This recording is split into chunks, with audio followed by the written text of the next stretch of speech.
खूप खूप शुभेच्छा. खरं म्हणजे मी दिलीप मामाला सांगितलं बाहेर तिथं एसटीची मीटिंग आहे, पण दिलीप मामा काय ऐकायला तयार नाही. मंत्री पाठवले केसरकर, ते म्हणाले तुम्ही आल्याशिवाय काय कार्यक्रम संपणार नाही, तर कार्यक्रम रद्द होईल. आता मी आपल्या एवढ्या लोकांच्या विश्वासाला कसं काय तडा जाऊ देऊ शकतो, आणि त्यामुळे आज दिलीप मामा पहिलं पण आपण घरं दिली 3600, आता किती आहे? आज 400 घर. आणि आताच मी रमाबाई आंबेडकर नगराच्या 16,700 घरांचं भूमिपूजन करून आलो. खरं म्हणजे हे सरकार जे आपलं सर्वसामान्यांचं आहे, तुमचं आहे, माझ्या माता भगिनींचं आहे, माझ्या लाडक्या भावा लाडक्या बहिणींचं, शेतकऱ्यांचं, कष्टकऱ्यांचं, कामगारांचं, सगळ्यांचं आहे. तुमच्याकडे मुख्यमंत्री माझी लाडकी बहीण योजनेचे फॉर्म भरले की नाही? काय पैसे किती लोकांच्या खात्यात आले? कमी हात आहेत, अजून यायला पाहिजे. आता सप्टेंबर 1 महिना आणखी वाढवलं आपण फॉर्म भरायला. त्यामुळे मुख्यमंत्री माझी लाडकी बहीण योजना सगळ्यांच्या पोटात दुखायला लागला. सगळे म्हणाले चुनावी जुमला आहे, खोटा आहे, हे फक्त निवड घोषणा आहे. पण बघा, दिलेला शब्द पाळणारा हा एकनाथ शिंदे आहे. आणि म्हणून मी देखील एक शेतकरी कुटुंबातून आलोय, सर्वसामान्य कुटुंबातला मी हा एकनाथ शिंदे. जसं दिलीप मामा म्हणाले की गरिबीची जाणीव, मी देखील तुमच्यासारखा चाळीत राहिलेला आहे. मी देखील तुमच्यासारखी गरिबी पाहिली आहे. मी देखील माझी आई कसं महिना चालवायची ते पाहिलेलं आहे.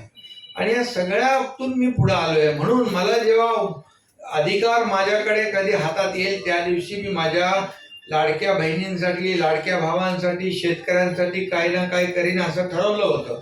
आणि जसा माझ्याकडे अधिकार आला, ती आपण योजना सुरू केली. लोक ही योजना रद्द व्हावी म्हणून कोर्टात पण गेले. कोर्टाने त्यांना एक चांगली चपराक दिली. आता आणखी नागपूरच्या कोर्टात गेले. पण मला विश्वास आहे, माझ्या लाडक्या बहिणींच्या वर कुठलंही कोर्ट अन्याय करणार नाही. न्याय आपल्याला मिळेल. कुणी किती आकांड तांडव केलं तरी सुद्धा ही लाडकी बहीण योजना बंद होणार नाही. फक्त 1,500 रुपये नाही म्हणतात. 1,500 रुपयात काय होणार? 1,500 रुपये मध्ये काय तुम्ही विकत घेताय का? तुम्ही काय त्यांना भीक देताय का? रे, बोलायला तरी थोडे शब्द तरी लाज तर वाटली पाहिजे. अरे, तुम्ही सोन्याचा चमचा घेऊन जन्माला आले, पैशाच्या राशीत लोळणाऱ्यांना 1,500 ची काय किंमत करणार? पण 1,500 ची किंमत माझ्या माता भगिनी आणि मला माहित आहे की 1,500 रुपये हे आता आपल्या कुटुंबाला एक काय सर्व काय त्याच्यातून विकत घेता येत नाही, पण एक आधार म्हणून. आणि तुम्हाला मी सांगतो, तुमचा हा भाऊ 1,500वर थांबणार नाही. तुम्ही सरकारची ताकद वाढवली, बळ वाढवलं, 1,500चे 2,000 होतील, 2,000चे 2,500 होतील, 2,500चे 3,000 होतील. आणि दिलीप मामाने सांगितलं तर 3,000च्या पुढे पण आम्ही जातो. आणि देणारं सरकार आहे, हे घेणारं नाही. ही देना बँक आहे, लेना बँक नाही. पूर्वीचं काय होतं माहित आहे? पूर्वी फक्त माझं काय, माझं काय. अरे, राज्यकर्त्यांनी माझं नाही, जनतेला काय देणार ते पाहिलं पाहिजे, जनतेला काय मिळणार ते बघायला पाहिजे. आणि म्हणून दिलीप मामाने सांगितलं, शपथ घेतल्यानंतर मी त्यांना विश्वास दिला होता की तुमच्या भागातली जेवढी कामं आहे तेवढी कामं हा एकनाथ शिंदे करणार. आणि त्याप्रमाणे आपण आता ही घरं देतोय.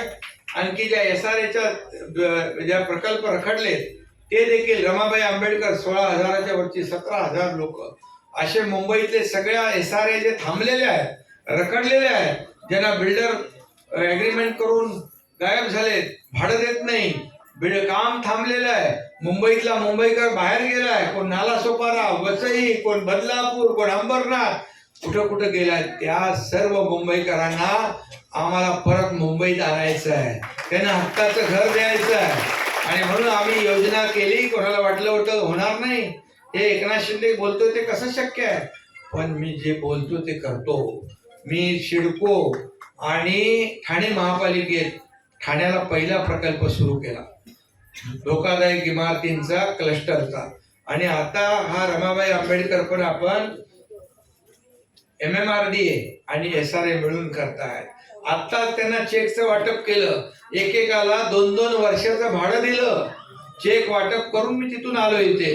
आणि म्हणून या मुंबईतले जेवढे रखडलेले प्रकल्प आहेत हे सगळे प्रकल्प MMRDA, SRA, MHADA, CIDCO, MIDC, Mumbai महापालिका या सर्व संस्था ज्या आहेत त्यांना सांगितलंय तुम्ही 10-10, 5-5 प्रकल्प घ्या आणि लोकांना भाडं सुरू करा, काम सुरू करा.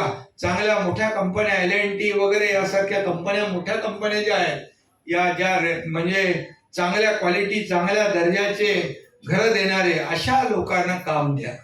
आणि तेव्हा खऱ्या अर्थाने या ठिकाणी मुंबईचा विकास होईल. बाळासाहेबांचं स्वप्न होतं की मुंबईतल्या 40 लाख झोपडपट्टीतल्या लोकांना मोफत घरं द्यायची, परंतु दुर्दैवाने ती योजना रखडली. मला वाटलं होतं की आपल्या सरकारच्या अगोदर त्यांचे सुपुत्र मुख्यमंत्री होते, काहीतरी करतील, परंतु मामा काय केलंय. तर मला कोणावर टीका करायची नाही, परंतु अपेक्षा होती की वडिलांचं स्वप्न पूर्ण कसं जेव्हा संधी मिळते तेव्हा केलं पाहिजे. परंतु बाळासाहेबांचं स्वप्न त्यांचा चेला एकनाथ शिंदे हा पूर्ण करेल. आम्ही पहिल्या टप्प्यामध्ये 2 लाख घरांचं टार्गेट ठेवलंय, दुसऱ्या टप्प्यात त्याहीपेक्षा जास्ती, तिसऱ्या टप्प्यात त्याहीपेक्षा जास्ती.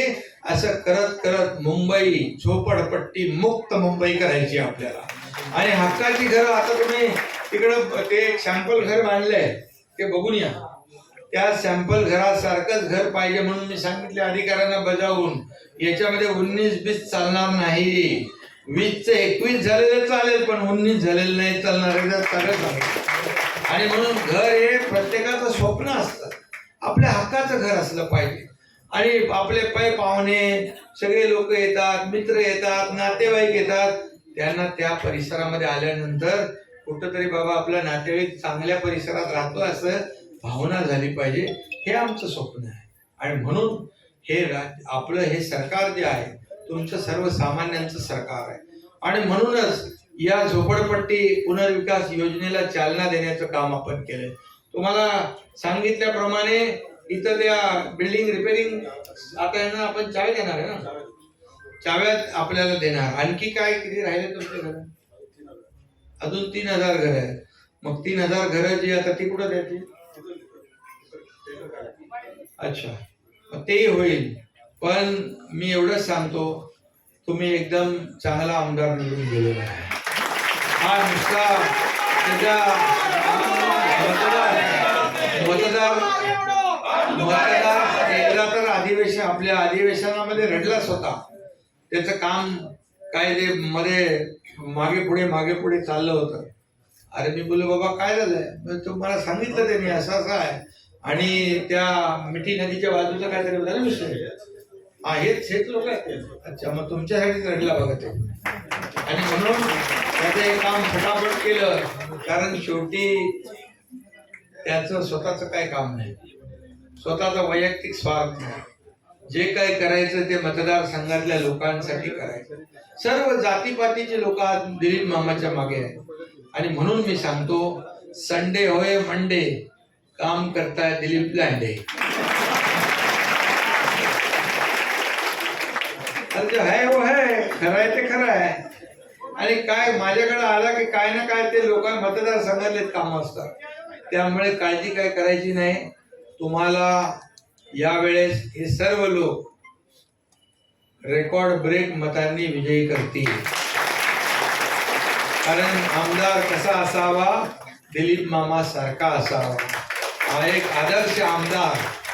नुसता त्याला त्यांचा एकच ध्यास, माझ्या मतदारांना हे पाहिजे, माझ्या मतदारांना ही सुविधा पाहिजे. किती पैसे दिले आतापर्यंत आपण? 1200 कोटी रुपये दिलीप मामांना आपल्या सरकारच्या वतीने दिले. आणि म्हणून आणखी जे जे काही लागणार आहे ते सगळं तुम्हाला. अरे दिलीप मामा आगे पडाला म्हणजे मी पडालो. त्यामुळे तुम्हाला या योजना चालू ठेवायच्यात ना पुढं. सगळ्या योजना, लाडकी बहीण, लाडकी मुलगी, लाडका भाऊ, हे लाडक्या भावांचे फॉर्म भरले का नाही सुशिक्षित बेरोजगार, ते 10 लाखाचं टार्गेट ठेवलेलं आपण, 10 लाखाचं. आणि आपल्या बहिणींनी किती विरोधकांनी सांगितलं खोटं आहे, अमकं आहे, तमकं आहे, तरी सुद्धा 2 कोटी बहिणींनी फॉर्म भरले. 1,40,00,000 बहिणींच्या खात्यात पैसे देऊन टाकले, आपण जमा केले. म्हणजे शब्द दिला जे होणार आहे. बाळासाहेब सांगायचे, शब्द देताना एकदा नाही, 10 वेळा नाही, 100 वेळा विचार करा. आम्ही सगळं नियोजन केलं. 33,000 कोटीचं नियोजन केलं या माझ्या लाडक्या बहिणींसाठी. आता तुम्हाला 3 सिलेंडर पण मिळणार आहेत, गॅस सिलेंडर वर्षाला मोफत, तेही मिळणार आहेत. तुमच्या मुलींना, तुम्हाला डॉक्टर बनवायचं, इंजिनियर बनवायचं, वकील बनवायचं, त्याचे सगळे फी सरकार भरणार आहे. त्याचबरोबर सुशिक्षित जे आपले तरुण आहेत त्यांना प्रशिक्षण भत्ता, स्टायपंड देणार हे देशातलं पहिलं राज्य आहे आपलं महाराष्ट्र. 6,000, 8,000, 10,000 महिन्याला देऊन त्यांना स्किल करणार, त्यांना ट्रेन करणार आणि त्यांना तिथंच नोकरी मिळणार. हे कोण देत आहे? आणि म्हणून मला माहित आहे की गरिबी काय आहे, सर्वसामान्य माणसाचं दुःख काय आहे. वयोश्री ज्येष्ठ लोक आहेत त्यांच्यासाठी आपण 3,000चं डीबीटी योजना केली आहे, त्याची फॉर्म भरा. आणि मुख्यमंत्री तीर्थदर्शन योजना पण आपण केली आहे. ती योजना म्हणजे ज्येष्ठ लोकांना पंढरपूरला जायचंय, शिर्डीला जायचंय, कुठं आणखी जायचंय, त्यांच्याकडे इच्छा असते पण पैसे नसतात, म्हणून त्यांनाही आपण मोफत तीर्थदर्शन योजना सुरू केली आहे. आणि या निवडणुका विधानसभेच्या झाल्या की विरोधकांनाही काय कामधंदा नाही राहणार, त्यांना पण तीर्थदर्शनला पाठवलं. शेतकऱ्यांसाठी आपण, तुमच्या गावाकडचे शेतकरी आहेत त्यांना पण आपण 7.5 हॉर्स पॉवर पर्यंत जे पंपाने शेती करतात त्यांना विजेच्या बिलाची चिंता होती, त्यांचं वीज बिल आपण माफ करून टाकलंय. आता शेतकरी देखील आपला अन्नदाता आहे, मायबाप आहे, म्हणून तीही आपण योजना केली. अशा किती योजना आहेत. या योजना करणारं हे सर्वसामान्यांचं सरकार आहे. आणि म्हणून मी आपल्याला एवढंच सांगतो की दिलीप मामा हा एक आदर्श आमदार कसा असतो त्याचा उत्तम नमुना दिलीप मामा लांडे आहे. आणि म्हणून मला एसटीच्या संपाची बैठक आहे तरी सुद्धा मी म्हणालो हा काय ऐकणार नाही, जिद्दी माणूस आहे आणि मला जायलाच लागेल. आणि म्हणून मी आपल्याला भेटायला आलो, आपल्या संवाद साधायला आलो, आपलं दर्शन मला मिळालं आणि दुसरं काय पाहिजे. आणि म्हणून मी आपल्याला एवढंच सांगतो की ज्या ज्या काही आपल्या अडचणी, समस्या जो माणूस सोडवतो, जो आपल्या सुखदुःखात उभा राहतो तो आपला आहे. आणि मग अर्ध्या रात्री पण आमदार धावून जाणारा, लोकांच्या समस्या सोडवणारा हा दिलीप मामा. पुढच्या आता 2 महिन्या निवडणूक आहेत ना, नोव्हेंबरमध्ये आपण सगळे प्रचंड मताधिक्याने दिलीप मामाच्या मागे उभं राहणार ना. सगळ्यांनी ताकदीने हात वरती करून मला दाखवा.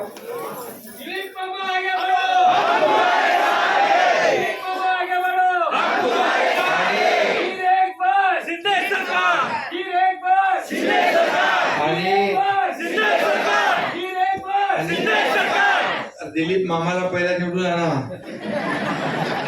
हे पहिलं काम आहे आपलं. आणि म्हणून मी आपल्याला सांगतो की रेकॉर्ड ब्रेक मताधिक्याने आता प्रचाराला येईन मी, पण मला वाटतं एवढं काम केलंय दिलीप मामानी की मला वाटतं हे सगळे लोक जे बाहेर निघाले ना तर समोरच्याचं डिपॉझिट जप्त झाल्याशिवाय राहणार नाही. त्यामुळे विचारले सगळे लोक काय काय करायला लागले. टीव्हीत बघितलं ना जोडे मारो आंदोलन. अरे कार्यकर्त्याने जोडे मारो आंदोलन केलं तर समजू शकतो. मुख्यमंत्री राहिलेले माणसं, मोठमोठी माणसं असं जोडे मारत काय परिस्थिती आहे. दुसऱ्याचा जोडा हातात घ्यायला थोडं तरी काय वाटलं पाहिजे.